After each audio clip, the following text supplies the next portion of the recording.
त्यक्त्वा सुदुस्तेज सुरेप्सित राज्य लक्ष्मी धर्मिष्ठो आर्य बचसा यदगादरण्यम माया मृगम दैत्यप्सितमन्वधावत वंदे महापुरुषते चरणारविंदम मूकं करोति वाचालं पंगुं लंघयते गिरिं यत् कृपात्तमहं वन्दे परमानन्दमाधवम्। नारायणं नमस्कृत्य नरं चैव नरोत्तमं देवीं सरस्वतीं व्यासं ततो जयमुदीरयेत्।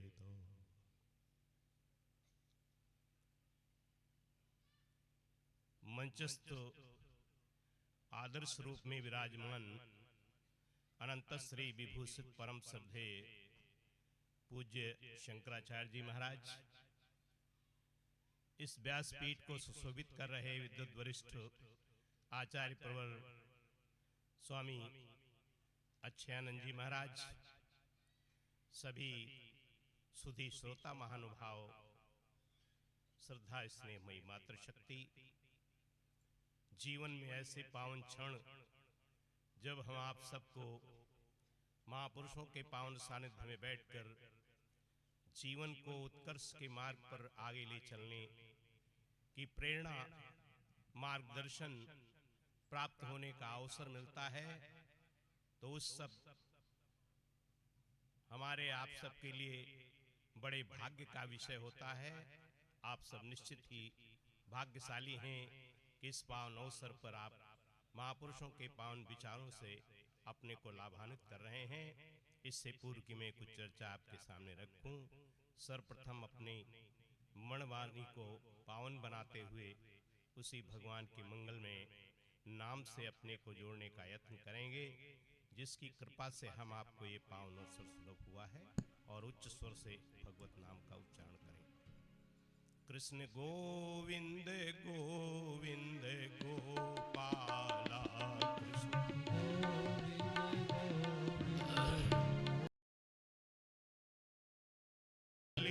मनोहर नंद लाला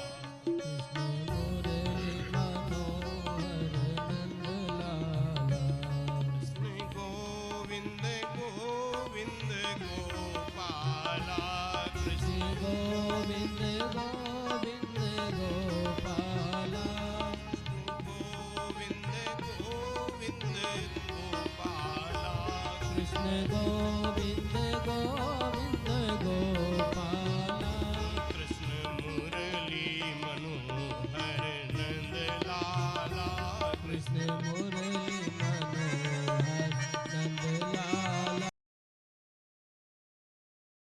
मनोहर नंद लाला कृष्ण मुरली मनोहर नंद लाला। बोलो भक्तवत्सल भगवान की।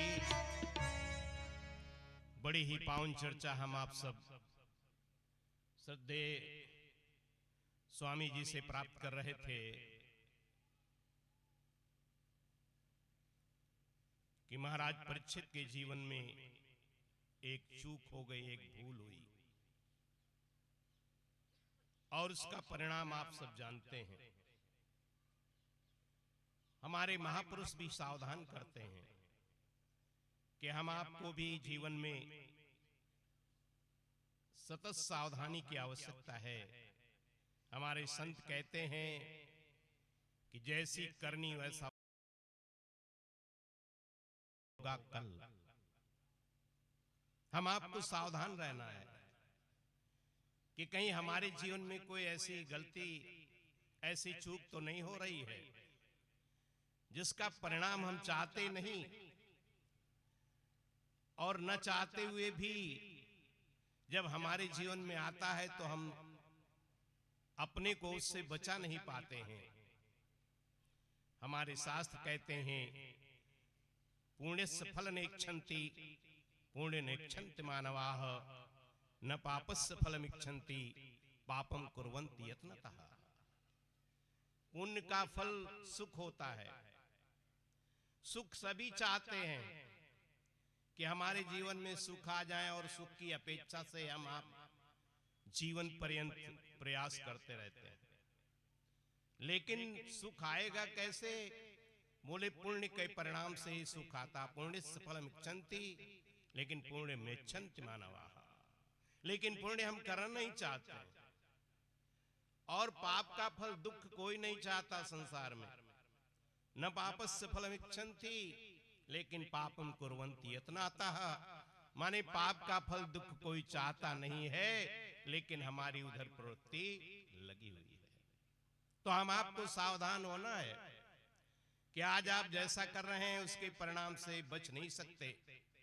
और हमारे संतों ने तो यहां तक कह दिया है कि कर्म प्रधान विश्व रचि राखा, जो जस करे सो तस फल चाखा। कर्म की प्रधानता है, और कर्म से हम बच नहीं सकते।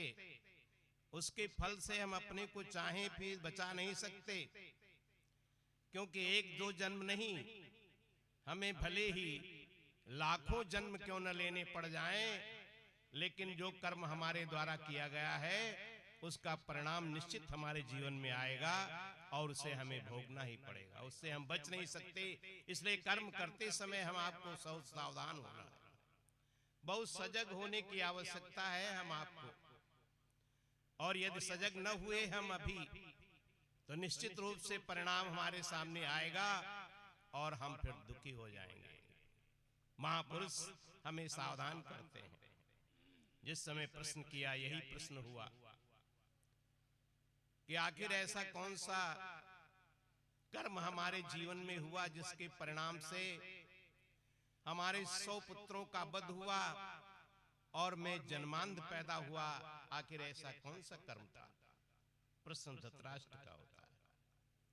भगवान श्री कृष्ण से प्रश्न करते हैं, तो भगवान श्री कृष्ण ने राजा धृतराष्ट्र कहा, राजन आप तो अपने पूर्व जन्म की जानने की क्षमता रखते हैं, आप तो जातिस्मर हैं, आप अपने पूर्व जन्म को देख लीजिए। और उस समय धृतराष्ट्र महाराज ने देखना शुरू कर दिया। ऐसा वर्णन आता है कि उन्होंने 100 जन्मों तक देखा, लेकिन किसी जन्म में ऐसा कोई कर्म उनके द्वारा नहीं किया गया। हर जन्म में वो राजा होते थे, धर्मात्मा होते थे, प्रजावत्सल होते थे, प्रजा के हित के लिए सारे कार्य करते थे। ऐसा कोई कर्म दिखाई नहीं पड़ा। उस समय महाराज धृतराष्ट्र ने कहा, महाराज मुझे तो ऐसा कोई कर्म अभी तक दिखाई नहीं पड़ा। उसमें भगवान ने कहा कि राजन एक जन्म पूर्व की कथा है, आप प्रयास कीजिए। बोले आगे मेरी गति नहीं। उस समय भगवान ने कृपा करके उन्हें उस जन्म की सारी स्थिति को जब उनके सामने दिखाया, तो जैसे हम चलचित्र पर देखते रहते हैं दृश्यों को, उसी तरह महाराज धृतराष्ट्र के सामने सारे दृश्य उसके सामने आने लगे। और उन्हें एक दृश्य उन्होंने देखा कि उस समय भी राजा थे, प्रजावत्सल थे, प्रजा के सुख के लिए सारे कार्य करते थे, लेकिन उनके जीवन में, उनके शरीर में कोई राज रोग हो गया। उसके लिए बड़े प्रयास किए गए, लेकिन वो राज रोग किसी औषधि से जाने का नाम नहीं ले रहा था। अंत में वैद्यों की एक बहुत बड़ी सभा हुई, गोष्ठी हुई, और उस गोष्ठी में बड़े बड़े राज्य वैद्य बुलाए गए। सबने मिलकर औषधि का इजाद किया।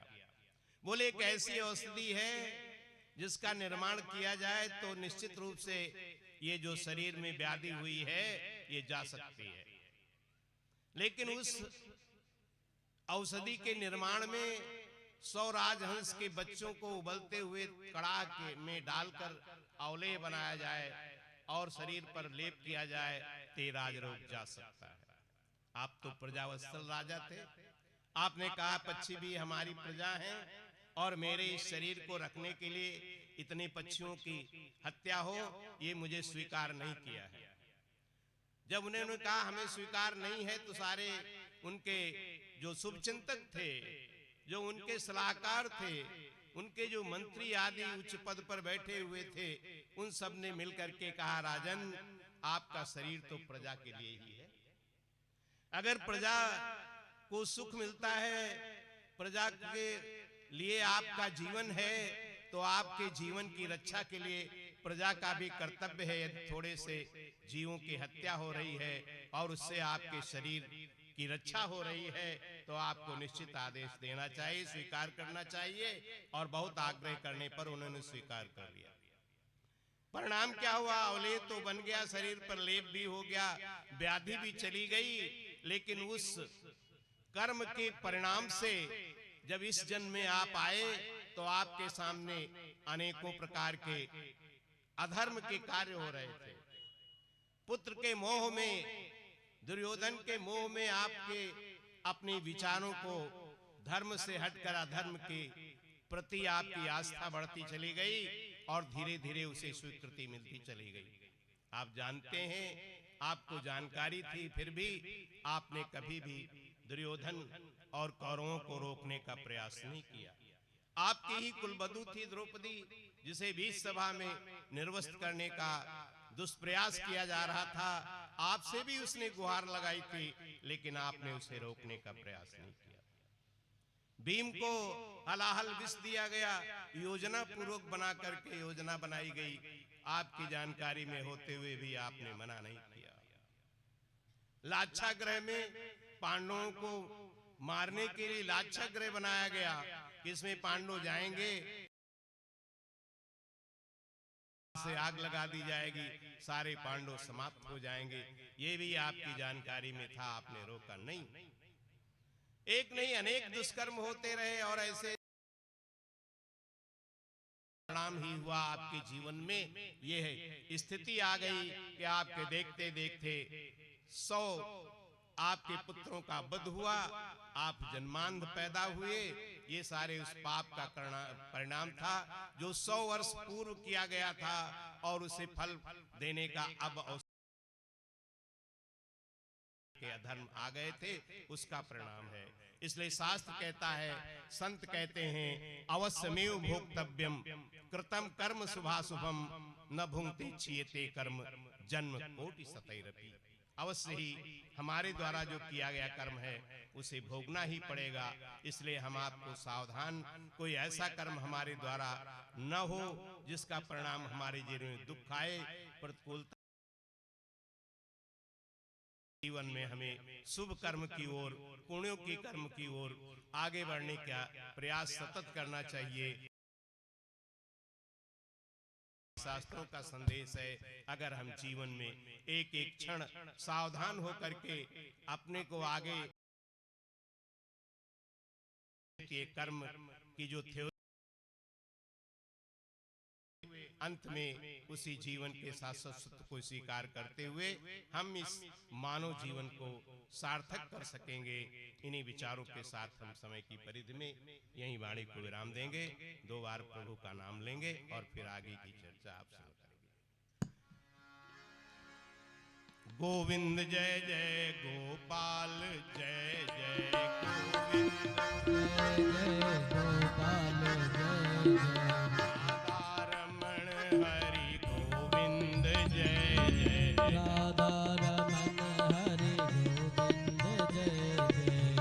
गोविंद, जय जय गोपाल।